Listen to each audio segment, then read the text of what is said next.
Consider again that pale blue dot we've been talking about. Imagine you're staring at the dot for any length of time, and then try to convince yourself that God created the whole universe for one of the 10 million or so species of life that inhabit that speck of dust. Now take it a step further. Imagine that everything was made just for a single shade of that species, or gender, or ethnic or religious subdivision. If this doesn't strike you as unlikely, pick another dot.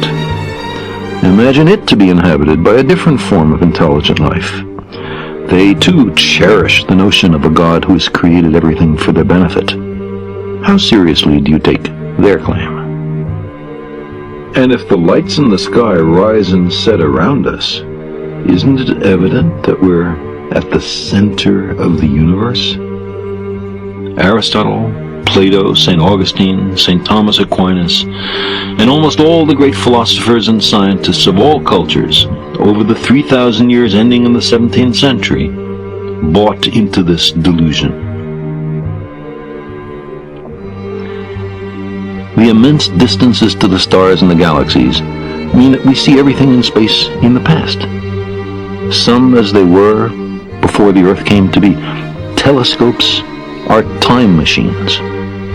Long ago, when an early galaxy began to pour light out into the surrounding darkness, no witness could have known that billions of years later, some remote clumps of rock and metal, ice and organic molecules would fall together to make a place called Earth, or that life would arise and thinking beings evolve who would one day capture a little of that galactic light and try to puzzle out what had sent it on its way.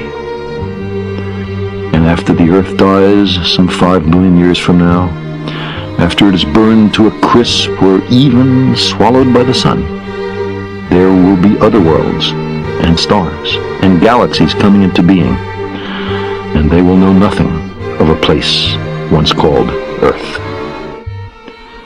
And yet, never mind how many kings, popes, philosophers, scientists, and poets insisted on the contrary, the Earth through those millennia stubbornly persisted in orbiting the sun. You might imagine an uncharitable extraterrestrial observer looking down on our species over all that time, with us excitedly chattering, "The universe created for us, we're at the center, everything pays homage to us," and concluding that our pretensions are amusing, our aspirations pathetic, that this must be the planet of the idiots.